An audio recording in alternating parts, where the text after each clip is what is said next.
lantaran dina poe Jumat teh fiha sa'atun la yuwafiquha 'abdun muslimun yas'alullaha ta'ala syai'an min amri dunya wal akhirah illa atahu iyyahu. Gusti Allah di jero poe Jumat teh aya hiji jam, aya hiji waktu anu teu pati ngakuran manusia seorang muslim di jero eta waktu kemudian menta baik urusan dunia maupun urusan akhirat langsung bakal dibere ku Gusti Allah. Poe Jumat tinggal jamna jam sabaraha teu dibejakeun ku Kanjeng Nabi. Apakah tas subuh, apa jam genep, apa jam 7, apa 8, 9, 10, apakah jam 12, apakah mantes Jumat atau asar teu dibejakeun ku Kanjeng Nabi. Maksud teu dibejakeun abeh full sapoe Jumat teh ulah ka mana. Ulah ka mana coba lamun dijelaskeun. Oh, ieu teh waktuna teh jam 12 atau jam 12 kabehan. Ngintip jam 12. Atawa jam hiji ngintip jam teu. Pokona mah sapoe Jumat bae. Ulah aya nu sempet-sempet ka pasar. Ulah aya nu sempet ka kantor. Bangkrut negara. Ulah aya nu sempet bae ka mana ka sawah pa Jumat mah. Geus bae ge kelantas bae-bae urang. 10 tasbihna 9 jual hiji atuh siapa jualan keneh bae. Nah ieu pa Jumat lain lalagaan sebut daga sayyidul ayyam rajana poe Jumat.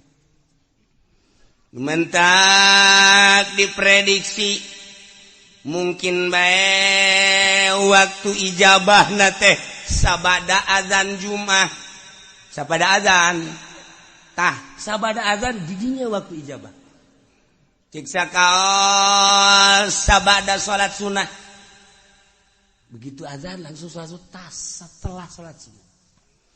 Cik sakaol mah memeh imam naik ka mimbar didinya gegeraan mentak. Begitu imam keur naik, ya Allah minta dunia mobil.